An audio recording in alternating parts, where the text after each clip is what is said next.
Kamala Harris makes her official debut, and Barack Obama holds nothing back. What you missed from the DNC. Plus, California in flames, and Apple hits another milestone. Here's what you need to know.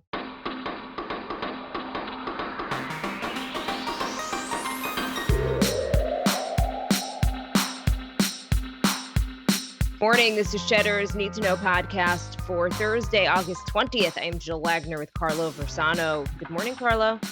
Hey, Jill. How are you today? I am tired. I got up too. super early to catch up on everything from the DNC, and I stayed up late. I don't know. I can't figure out the best way to catch up on things without just having zero sleep.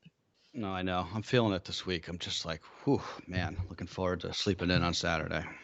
All right, let's just get to the news. The Democratic Party has formally nominated Senator Kamala Harris for vice president, capping the most policy-focused night of the DNC so far. Harris called this an inflection point in America and defined her role in the campaign as fighting, quote, for the people, a nod to her days as a prosecutor. Barack Obama delivered the sharpest condemnation of a sitting president from a former president ever, saying, quote, Donald Trump hasn't grown into the job because he can't. Incredible. I mean, it really was a historic moment. Yeah, I mean, so first of all, he looked very emotional, which I don't know if anyone else, maybe that was just like how the the feed looked, but he looked like he was on the verge of tears at a couple points in that speech. But he was speaking directly to voters. He said to voters, quote, Republicans know they can't win you over with their policies, so they're hoping to make it as hard as possible for you to vote. Quote, that's how they win. So again, speaking not only directly to voters, but speaking directly to black voters, telling them that they have to come out, even if it's not his name on the ticket. That he's basically saying, like, you got to come out and vote no matter at all costs, no matter how difficult it is, no matter how long the lines are. That was what he came to do, and he did it. I think he did it pretty effectively. Lots of Democrats have been hoping to see Obama really unleashed, and they finally got it after 3.5 years. Like you said, it's not normal for a former president to come out guns blazing against the sitting president. We've never really seen that before. But of course, these are not normal times we're in. Hillary Clinton also spoke. And I thought that she was quite effective because she was saying, look, when I lost, I said, let's give the president a fair shake. He deserves it. And she also saying he's just not up to the job. Elizabeth Warren delivered a really policy heavy speech. She was at an early childhood learning center laying out a New Deal like social program that she said would help the working class. Joe Biden officially accepts the nomination tonight.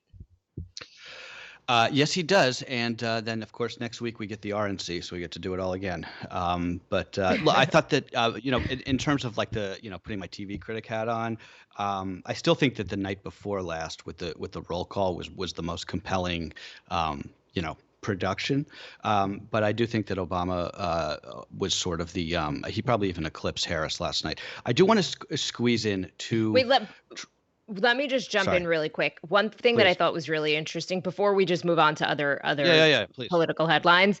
So apparently, Obama was supposed to end the night. He was supposed to speak after Harris, and he said, you know what? No, I want to go before her, so that it's kind of like a passing of the torch. Oh, interesting. So I thought that was pretty interesting. But he's a hard act to follow. I mean, he is just, whether you like him or not, he's an amazing speaker. So it's not so easy to follow him. That's just it. And I can't help it. I was just put off by all the celebrities and the musical performances. Like I find it just so annoying. I like Billie Eilish and I like her music, but that was the point last night where I kind of was like, maybe this is where I should go to sleep. I mean, I don't know, like after Gabby Giffords, who has such an incredible life story. And when you look at just where the progress that she has made and just, I don't know, it's not for me. And I wonder if that, I don't know. I don't know if I'm I don't look, I'm not sure if I'm the target audience for it. Sure. And you have to wonder if that stuff plays well on social media as a way to get young people Yeah. interested. I mean, I And think that's all it is. so I don't know, but I mean, I for guess all we know, those were my Billie 2 Eilish points. telling, she has like what 20 million Instagram followers, like probably even more. Maybe her telling people to come out and vote for Joe Biden is more effective than anything Barack Obama could ever say. I mean, I honestly don't know the answer to that. Totally. Speaking of Trump, I do want to squeeze in two quick things. I don't I know that like we're over it, but there were two newsy things that he said yesterday. First of all, he called for a boycott on Goodyear tires because they have a policy where you can't wear you know, political. The policy is you can't wear political gear, right, at work, which is a pretty normal policy, I think, that a lot of companies have. But it was sort of Trump was upset that they didn't have you couldn't wear like a MAGA hat to work. So I Well, mean, he he's was saying just that you're allowed to wear Black Lives Matter. So you are, I mean, that, which is kind of political, right? I mean, so his point was why either, I guess it's not political, either you can't do anything right. political So or whatever. well, I mean, I think putting aside the I guess argument that Black Lives Matter is an equality movement rather than a political movement. I'm not True. even making that argument. I'm just saying, politically, I was just so shocked. I was like amazed by this. I mean, you're talking about the president calling for a boycott of an American manufacturing company in a swing state that he needs to win in an election year in a recession. I was just like, my mind does not get blown often these days, but that to me was something. And then my mind was once again blown last night when he was asked a question at his daily press conference about QAnon, and he did not disavow it. He said that the QAnon people love this country, and there was a real opportunity there for him to do a hands-off approach there, and he did not take it. And if you're paying attention, that's worrisome. Very worrisome. Also, some have pointed out just the hypocrisy on the president with regard to the Goodyear story, because he really has come out against cancel culture, Yeah. which I know we've spoken about a lot here, but isn't telling people not to buy Goodyear tires kind of like the definition of cancel Yeah. culture? Exactly. So just another angle there. Okay, another really big story that we're covering today is in California. Cal Fire has issued an extraordinary warning telling all residents of California to, quote, be ready to go in the event of wildfires. There are now more than 350 fires across the state, sparked by lightning strikes and fanned by historic heat wave and high winds. The worst of those are in Northern California. They have sent a blanket ash over San Francisco. Tens of thousands of people are under evacuation orders in wine country, so Sonoma and Napa counties. So just not a good situation there. No, the pictures are wild. All residents of the state should have their bags packed, ready to go, and have their cars parked nose out in their driveways. That from Cal Fire last night, which also said, which I found very interesting yesterday, that they're very under-resourced to fight the fires this year because they count on the state's prison population as firefighters, and the prison population of California is too sickened with COVID that they literally don't have enough prisoners to send out, which is like really sort of dystopian. But yeah, the Bay Area right now, they're really going through it. If you know anybody out there, today would be a good day to check in with them. I have some family out in Sonoma County. And people on Twitter were talking about how they have to carry two masks, one for COVID and one for these giant ash clouds that are drifting from the fires into the city, which of course is also dealing with like a collapsing housing market. So it's been a bad month for California, man. Incredible. The Attorney General announced that there have been nearly 1,500 arrests made across 8 U.S. cities in recent weeks as part of a federal law enforcement initiative dubbed Operation Legend. So this is named after Legend Teleferro, who was a 4-year-old boy who was shot and killed in his bed in Kansas City. An arrest was made in that case, by the way, this week. Attorney General Barr saying that most of the announced arrests are gun and drug related. So I want to make something very clear because it's the media is doing a very bad job of covering this. This is a separate initiative from the strategy, with the controversial strategy of sending, federal troops into cities like Portland to quell some of the civil unrest that we've been seeing there. That city, by the way, Portland, continuing to see violent protests every night. Portland police this week had to declare a riot after arsonists set fire to a government building. There's been a lot going on, but it's worth continuing to just keep an eye on Portland specifically. It's some violent protests happening in Seattle. But this is whatever this what's happening in these cities now is not what was, it's not what started. It may have started as a Black Lives Matter protest, but it's not that anymore. This is now, we're talking about straight up, violence. And I don't know if it's, Antifa or whatever, or just like anarchists or just, idiots. I don't know if there's like a cohesive strategy behind it, but it's not peaceful protests. We don't also, I mean, and this is different, but I guess all tied to it is just this Sure. dramatic increase in violent crime across big cities in this country. The numbers are quite alarming, even though experts, politicians point to very different reasons for it. So liberals will blame poverty and homelessness caused by the pandemic. A lot of conservatives point to anti-law enforcement sentiment. That's prevalent now. In New York City alone, this is one stat of many. There were 40 shootings this past weekend, including 7 murders, which is double what we had the same weekend last year. That's according to the New York Daily News. And it is a problem, right? A friend of mine posted on Facebook last night, lived in New York City. She grew up in New York City on Staten Island. And she posted last night that she actually had to call 911 for the first time ever in her life because someone was harassing her. A guy was harassing her while she was trying to park her car late last night to come home from work. A couple that I'm very close with and my husband and I are close with, they lived in our old building and they were kind of like the last holdouts. And now they are done with the city just because they said they're just like tired of the crime. They're tired of seeing drug paraphernalia on the streets. This is a problem. No, it absolutely is. Have you seen it, Carlo? I know you're still in Brooklyn.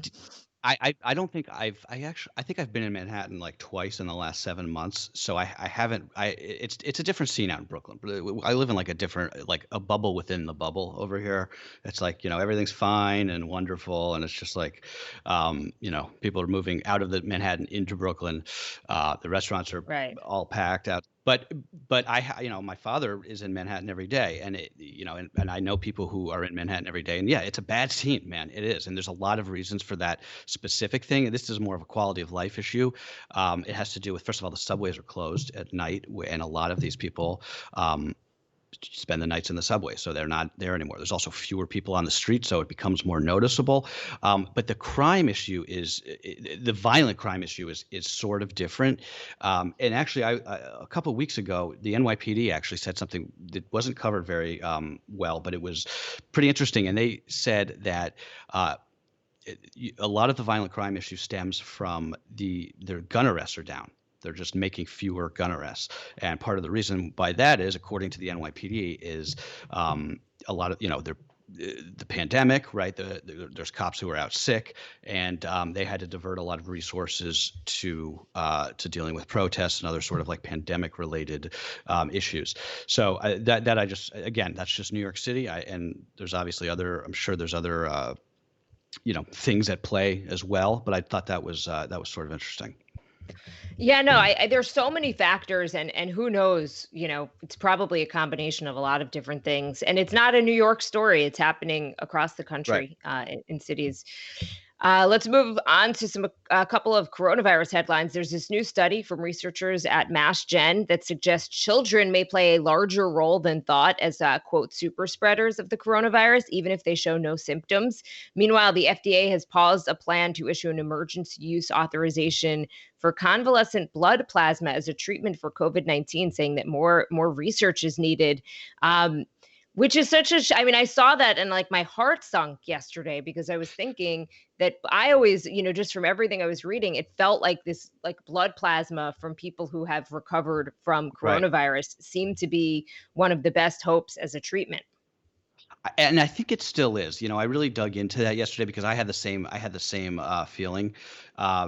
It sounds like they're just really worried about coming at you because there's just so much pressure and so much focus on the government and on these agencies like the FDA and the CDC. I think what they're just saying, and Fauci essentially said this, is they just have to have more data. It's not that they're saying that this isn't, there's reason to believe this isn't working. It's too risky to come out and give it this EUA without more data. So I don't think anybody should think like, oh, blood plasma, I thought that was the way, one of these big treatments, and now it isn't. It's just basically on pause.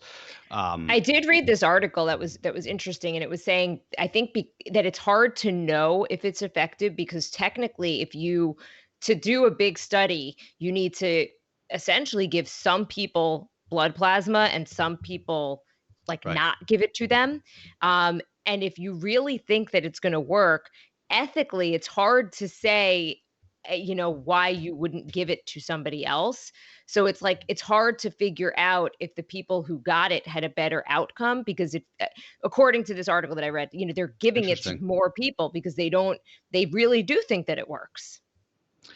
Yeah, I mean, If that I makes any guess you have sense. to have these control groups with like a placebo, right? But I guess there's Right. I don't actually know. The ethics with all of this stuff is really fascinating, right? Like why can't, the issue with control groups and giving challenge trials to healthy people. Medical ethics was not something that I thought that was like going to be something I thought about a lot this year, but this is 2020, right? Like who knew that we were even going to be knowing the words convalescent plasma in our lexicon. I'm Um, just gonna say murder hornets. Like yeah, that to me remember what happened to defines the 2020. What happened to the murder hornets? They were supposed to be the big thing, and then, you never I heard think about them again. we just have so many more problems. Yeah, exactly. By the way, on the pandemic, just, a note, we're still recording about 1,400 deaths a day. It seems like we've been plateauing, after coming down a bit in these last few days. That being said, new cases are now falling at a pretty brisk pace. So that is good news that we should all be very happy about. Onto some business Take it news. wherever we can get Apple. it. Yes, onto some business news. Apple, the first American company to reach a market valuation of $2 trillion. The iPhone maker has doubled its value in just 2 years. Investors were worried that the pandemic was going to majorly disrupt Apple's supply chain, but the stock has been on fire at more than 50% since this pandemic started. Yeah, incredible. So they joined Aramco, which is the Saudi state-owned oil company. It's the only two companies to ever hit this $2 trillion milestone. Apple, if you think about it, right? They made their first trillion off essentially the iPhone, and they made their second trillion off of this. I mean, I'm being very reductivist here, but they basically made their second trillion off of like services, right? The monthly payments you pay for apps and for cloud storage and movies. So I mean, I think they're doing a new iPhone in the fall. It's hard to see where the stock goes, but up. But well, I'm not a stock picker, so I don't know. All I know is I Netflix. wish I invested in Apple like 30 years ago, like everyone Yeah, else. exactly. Netflix, meanwhile, trying to make the days of arguing over what to watch or just being indecisive about what to watch a thing of the past. The streaming giant's been testing a shuffle button for users' home screens that basically lets them roll the dice and let the algorithm play something random. Netflix says that it plans to roll the feature out, at some point. Right now it's just in a testing phase, but they think that You said, perhaps it could be something. you said this to me yesterday, and my immediate reaction was just, who would want this? The crap to watchability ratio on Netflix is got to be 10 to 1, right? Like the odds are not in your favor here of letting the shuffle pick something. So I was somebody who thought originally I had that reaction, and then I thought about my own viewing habits, and I spend a lot of time looking for things to watch, like just to have stuff in the background. So I don't hate My the wife's idea like, of just having them say, just throw something on, and then maybe you'll like it. That's interesting because one of the things I make fun of my wife about most is that she will have a show that she watches like in the background while she's like cleaning or doing her nails or whatever, and then she'll finish like the whole run of the show and then like start it over. And I'm like, who Right. watches television like that? It's so strange. But I guess there's more. It's more than just her. Yeah, we all have our weird things that we do, That's right? true. I shouldn't make fun. And finally, Lori Loughlin and her husband Massimo Giannulli will be sentenced tomorrow in the college admission scandal, aka Operation Varsity Blues. Prosecutors are expected to argue that the couple's daughters, Bella and Olivia Jade, were in on the scam and went along at their parents' urging by doing things like posing for staged photos. Yeah, so they're arguing for 2 months jail time for her, for Aunt Becky, and 5 months for the husband. Jill, we've covered the story since it broke like over a year ago now. And you know how I feel. Free Lori Loughlin.